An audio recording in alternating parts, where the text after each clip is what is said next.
Welcome back to another episode of Africa is for Africans. My name is Mahdi and I'm live here in Dakar, Senegal, West Africa. On this episode, we're going to have a guest come in from Tampa, Florida named Becca, who's going to be taking a tour with us to see some of our project facilities and of course the beautiful sights of Dakar.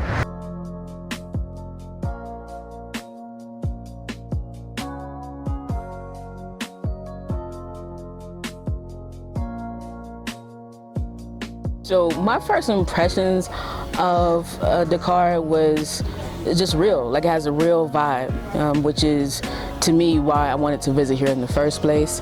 I like the fact I saw like cows, I saw sheep, I saw all of that, and I think that's dope compared to people also just, you know, having like market and having their own like commerce and making their money, and you know, the women dress beautifully and the men being, you know, super respectful. So for me, the impressions of what I thought it would be, which is dope vibes, cool vibes, real vibes, and the people being embracing and wanting you to be here and visit all that Dakar has to offer.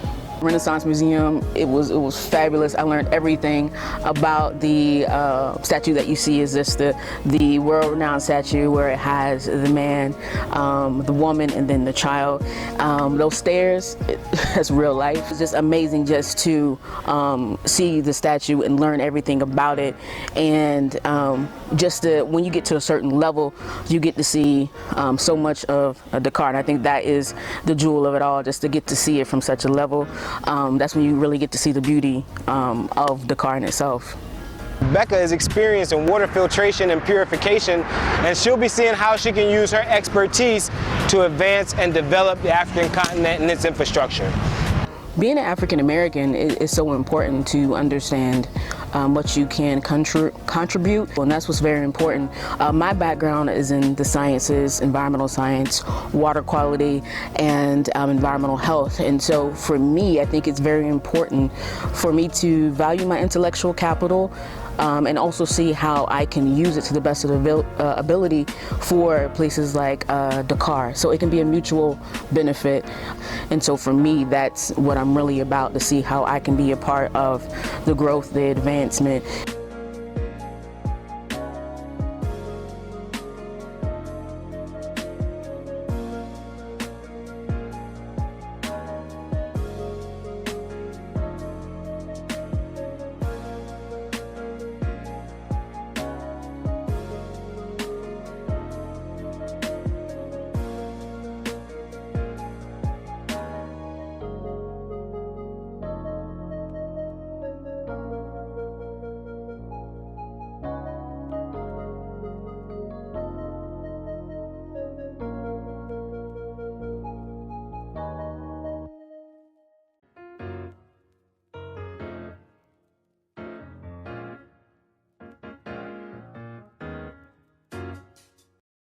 Sitting here with my sis Becca, came all the way from Florida, USA, to look into different methods of purification of water, filtration. You know, in the field that she works in is very important here on the ground. And as I was just explaining to her a little while ago, when we first came here, we saw a lot of challenges that we felt like should have pretty simple solutions. And one of those challenges that I saw, you know, coming here early on was the fact that in Senegal they're only able to farm 3 months out of the year during the rainy season. And I always knew in my head that there was a simple solution to that, which lies in aquaponics and being able to draw well water and use it, you know, to keep those farms going all year round. So now, you know, with our own team here in the Jeff Zone Farms here in Cowlack, we've been able to install a system and give it a try. So again, these kind of solutions, you know, they're not super difficult to put together. They're not very complicated. Very simple system these gentlemen have put together, which pumps water out of this well, which is about 60 feet deep, and runs it all over this farm so that we can keep the farm running year round. So just another way that we're trying to find solutions to some challenges that are keeping our people from advancing, keeping our Africa from its full potential. And this is how you start. You know, trial and error, try it out, connect with people who have mutual interests and who have specific skills, like Becca here, and see if we can't solve these problems. I really was impressed with how they constructed the irrigation well design. It's very simple, but it's very efficient, which I was very impressed with. So I got an opportunity to do that with my background in water. I was very excited to be able to see that in action and see how it is being used. This thing can fill up that reserve tank there too. Like automatically, there is no stocking. There's no manual. We used to work it out with this. Oh, okay. But now we don't need this. We don't need no manual. What I see with the farm is that it's being ran very efficiently, and it's something that you definitely want to see. You definitely want to come and check out the farm and see how it's operating. I wanted to stop by and check on our poultry. As you can see, here they are. This coop has just under 500 birds in it. They produce 2 eggs a day that we can sell and distribute to local retailers here around Cowlack and in the region.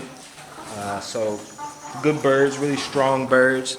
We're just getting over some of the initial challenges of getting them in and getting them settled and getting the food and all those things. So this is the facility that they'll be staying in for the next 16 months until it's time to, well, eat them.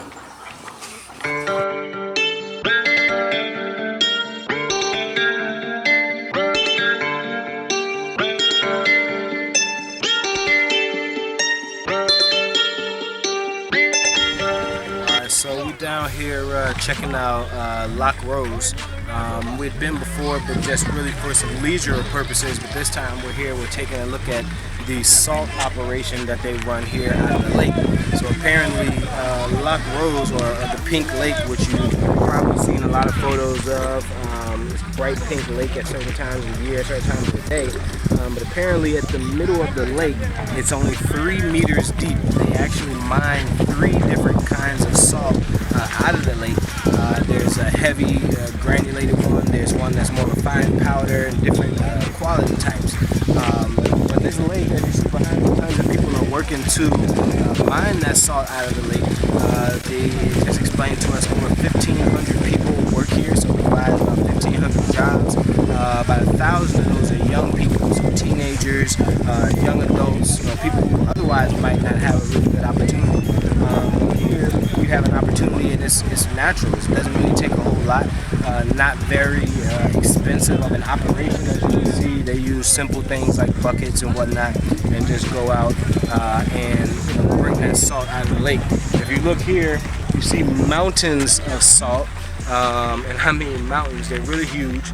And we've been told that this salt is then exported from here to many different African countries, including Burkina Faso, Benin, Togo, a lot of different areas here in West Africa. So they pull it out the lake. These guys ship it out to different nations around the region, and you've got international trade that's providing jobs, and it's all from a natural source like this.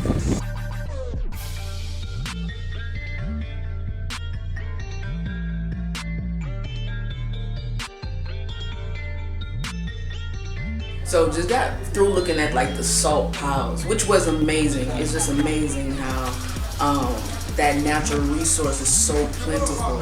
So definitely got an opportunity to see that, seeing the production of it, and seeing how that is such a product that it most likely is lucrative. And just seeing that's right there, you can walk and touch it, feel it, and like I said, for me, it's amazing from my background in water, just to see that you can go in the water a few feet, pull up such a product that can go global.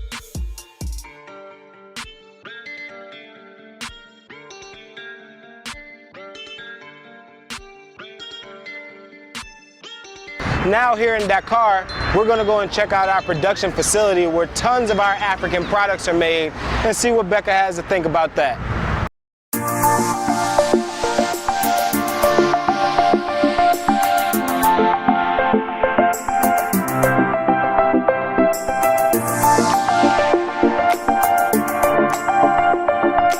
The production facility is thousands upon thousands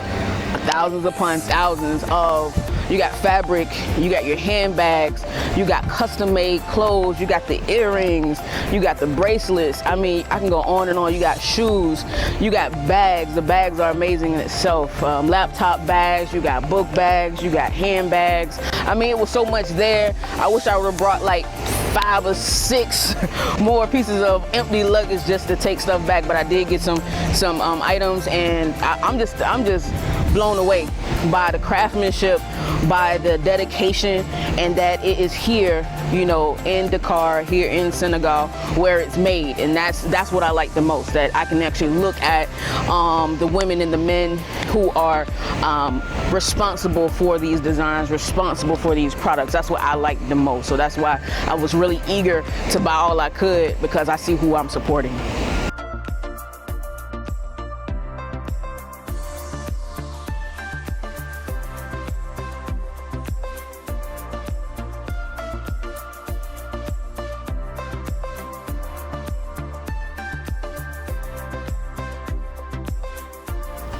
So my expectations, of course, you know, you're coming from the States, so you hear all different types of scenarios, all different type of things, what Africa can be, what Dakar can be.